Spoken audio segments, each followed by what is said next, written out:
Akhilesh Yadav, the Chief Minister, has in fact reached Pratapgarh to visit Bilan village, where he is going to meet the families of the two people who were killed in Kunda. Remember, the Gram Pradhan and his brother, their families, both of them are on a dharna at the moment, have demanded that the Chief Minister himself comes and visits the family. Meanwhile, remember, Akhilesh Yadav has ordered an inquiry and requested for a CBI inquiry into the killing of the Deputy SP Ziaul Haq, who got killed in Kunda.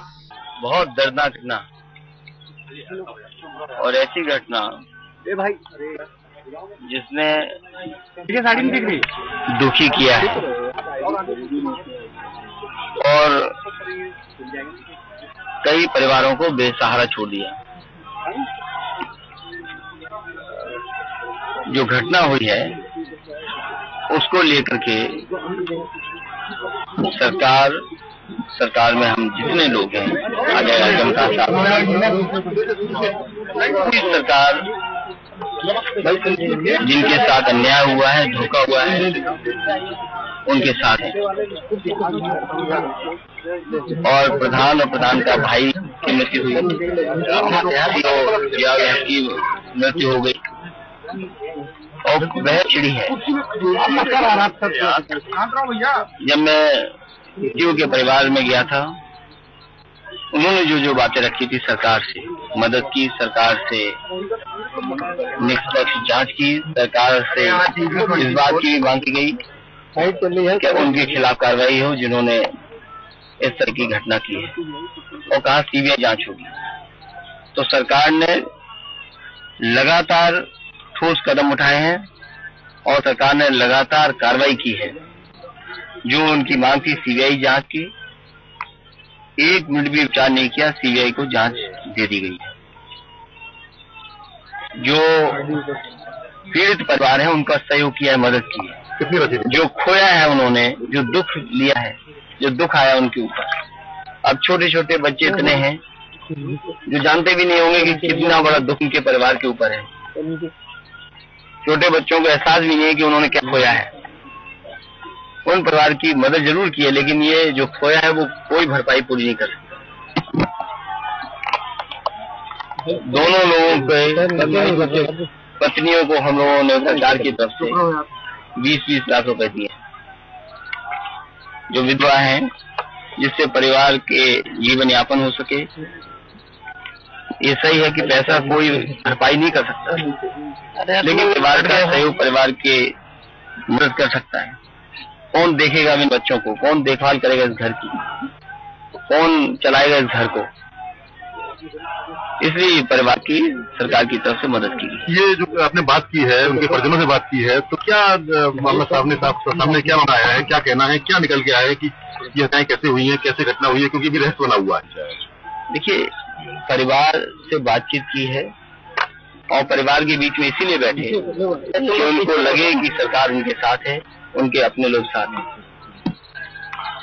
जो भी कुछ होना है वो जांच में होना है, और सरकार की तरफ से जो सहयोग करना पड़ेगा जांच में, सरकार पूरी ईमानदारी से सहयोग करेगी। राजा मुख्यमंत्री जी, आज मान इसलिए बुलाया था इन लोगों ने, वो जिद कर रहे थे, तो क्या कहा इन लोगों ने?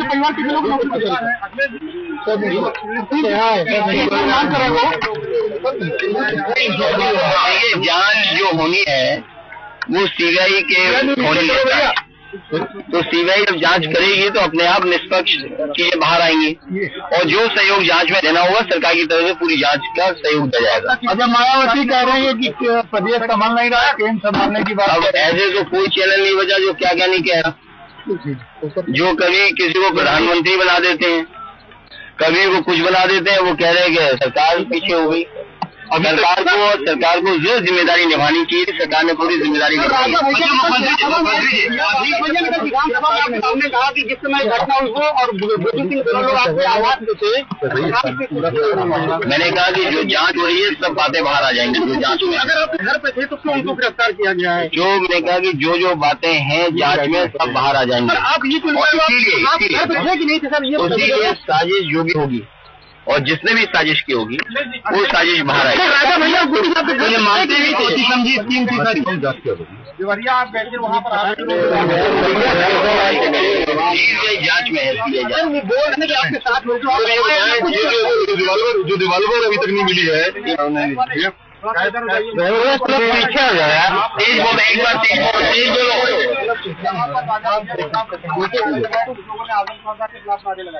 विरोध को आप किस तरह से कहाँ पर अभी आपके लग रहा था? अब तो देखिए जो जिम्मेदार लोग जो जिम्मेदार लोग हैं और जो जानते हैं कि जिम्मेदारी कैसे निभानी है, मैं समझता हूँ वो कोई विरोध नहीं करेगा सरकार का। जो लोग घटना से राजनीति करना चाहेंगे, जो घटना को दूसरी दिशा में ले जाएंगे, जो घटना को दूसरी तरह का रंग देना चाहेंगे, वो जरूर इस तरह की नारेबाजी करेंगे। तो राजनीति कांग्रेस कर रही कि भाजपा? जो भी राजनीतिक घटना में किसी को भी राजनीति करना नहीं चाहिए। अच्छा, इस परिवार को भी नौकरी वगैरह की भी कोई बात नहीं है? जो उनकी मांग है, बच्चे छोटे छोटे हैं और अगर रोजगार मांगा है तो पढ़ेंगे, तो रोजगार सरकार यानी हम लोग मदद करेंगे उनको रोजगार देने के लिए। कल बहुत संशय रहा कि जो डिप्टी एसपी की पत्नी है उनको डिप्टी एसपी बना दिया गया है, ये चर्चा थी कल लखनऊ में भी थी, तो उस पर क्या फैसला लिया सरकार ने? उनके परिवार और उनकी पत्नी ने सम्मानजनक कहा कि जिस तरह की उनके पति की नौकरी थी उसी सम्मान के हिसाब से उनको नौकरी मिलनी चाहिए और सरकार उसी हिसाब से उनके सम्मानजनक नौकरी देगी। ये बताया रिवॉल्वर अभी तक नहीं मिला है, जांच बहुत धीमी चल रही है, गिरफ्तारियां वो जांच चल रही है और मैंने जैसे पूर्व में कहा कि जब जांच दे दी गई है सीबीआई को, तो गोली कहाँ है, गोली ढूंढना और जो असला है, असला कहाँ, ये सब चीजें उसमें आ जाएंगी बाहर। सर, जो कार्रवाई हुई है उसमें सौतेला व्यवहार किया गया है, केसों के खिलाफ निलंबित किया गया, वो भी काफी देर बाद को हटाया गया और कुछ को छोड़ दिया गया। जो देखिए मैंने आपको कहा उनको छोड़ दिया गया, जो भी हुए, कार्रवाई भी हुई है और जो मौके पर जिन्होंने घबरा करके और जो कमजोरी दिखाई उनके खिलाफ भी कार्रवाई होगी। जो कार्रवाई होगी, जो भी दोषी होंगे उनके खिलाफ कार्रवाई होगी। राम आसिफ कुशवाहा का कमेंट आया है कि सपा के नहीं है राजा भैया, जिन पर आरोप लग रहा है, सर नहीं, उनसे कोई लेना देना नहीं है। तो आप बता दो फिर, आप सच बता दो। आप सच क्यों नहीं बताते हो? जितने परिवार के लोगों ने सिक्योरिटी भी मांगी, उन्होंने सुरक्षा की बात, उन्होंने जो भी मांगा है वो कॉपी हम दे देंगे आपको। ये प्रदेश की कॉपी तो ये हमारी है, कॉपी फोटो कॉपी है, ऐसी कोई मांग नहीं की उन्होंने, जो हम लोग पूरी करते हैं। ये बता दीजिए। उन्होंने कहा कि दोनों मृतक भाइयों की पत्नियों को आर्थिक सहायता दी जाए, वो दे दी है। मृतकों के आश्रमों की नौकरी दी जाए और विद्यालय को एडिट किया जाए, तो वो कोई एडिट में पूरी होंगी अगर चीजें तो वो एडिट भी कर दिया जाएगा। फोटो कॉपी है मेरे, हाँ ये फोटो कॉपी मैं देता हूँ, तो आप अपने बांट लेना। ये जो बताया सर, दूसरे राजनीतिक पार्टियों ने निशाने पे लिया है कि प्रदेश सरकार में कानून व्यवस्था ध्वस्त हो गई है, तो क्या मान रहे हैं कानून व्यवस्था ध्वस्त हुई? देखिए, कानून व्यवस्था पे जो कार्रवाई करनी चाहिए और जो ठोस कदम उठाने चाहिए लगातार आपको इस घटना में मान लीजिए कार्रवाई हुई कि नहीं, या जहाँ घटना सरकार की नजर में या अधिकारी करें कार्रवाई की नहीं कर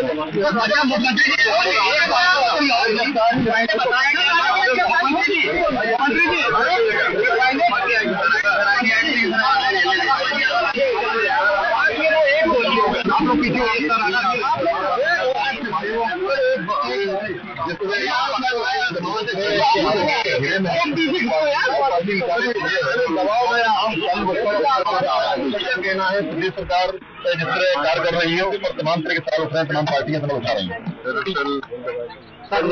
चुनाव से पहले विपक्ष, और अगर आप मुझे माफ करें तो ये नहीं समझते थे कि हम सरकार बना सकते, और ऐसा लगा सरकार इतनी ताकत के साथ न्याय पाड़िएगा यार, तो कुछ लोगों को अपना कुछ तौहीन सी लगी, ऐसा कैसे हो गया।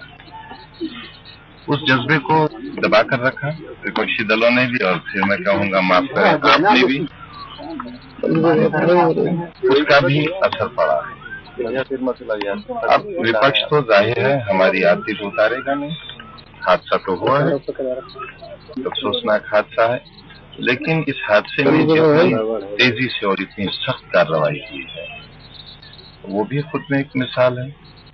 बसपा इल्जाम दे रही है और बसपा ने कहा है कि सरकार बर्खास्त करे। उनके जमाने में जो कुछ हुआ हम 1 साल बाद इसको नहीं कहना चाहते, लेकिन क्या इस तरह की कार्रवाइयां हुई थी? क्या इस तरह मुख्यमंत्री की डॉक्टर सचान की डेथ के बाद जो कुछ प्रदेश सरकार ने अमानता का सबूत दिया था क्या वो भी किया गया? क्या दरवाजों में ताले डाले गए हैं? क्या लोगों को घरों से निकलने से रोका गया है? आपको नहीं मालूम 2 रोज पहले माननीय मुख्यमंत्री जी गए थे, तो जो कुछ हुआ था क्या वो बहुत अच्छा था? लोकतांत्रिक व्यवस्था में क्या उसके लिए कोई था है? अगर कोई नागरिकवार हादसा पेश आता तो क्या उसके लिए बसपा खुश होती? तो मेरे ख्याल से वो अपना काम कर रहे हैं और सरकार अपना काम। आजम साहब ने कहा है कि यहाँ पर जो बालू खनन माफिया था उसका भी दबाव था, काफी यहाँ पर जो कुंडा के हालात हैं काफी यहाँ पर खराब थे। तो इस पर क्या कहना है कि ऐसे हालात यहाँ पर हैं या मतलब क्या देखते हैं? हालात की तो पूरी जांच होगी ना, सीबीआई किसी एक पॉइंट पर तो जांच करेगी नहीं, किन वजह से ये हालात पैदा हुए इस पर भी जांच होगी। आजम साहब, आपने हाउस में कहा कि 21 साल के बाद एक ऐसी कास्ट को जिसको आरक्षण नहीं है उसको एक अधिकारी मिला। नहीं, हम इसी मुद्दे पर बात कर रहे हैं कि तो परिवार है, पीड़ित परिवार यानी कि जो परवीन आजाद है, सीधे तौर पर राजा भैया को दोषी मान रही है। आप क्या राजा भैया को दोषी मान रहे हैं इस पूरे मामले में? मैं तो हर उस व्यक्ति को दोषी मान रहा हूं जो इसमें जरा सा भी हिस्सेदार है, लेकिन तय करने वाला मैं नहीं हूं, मैं अदालत नहीं हूं। सदन में भी मैंने कहा था कि हमें कानून कायम करने और अदालत तक मुजरिम को पहुंचा देने की जिम्मेदारी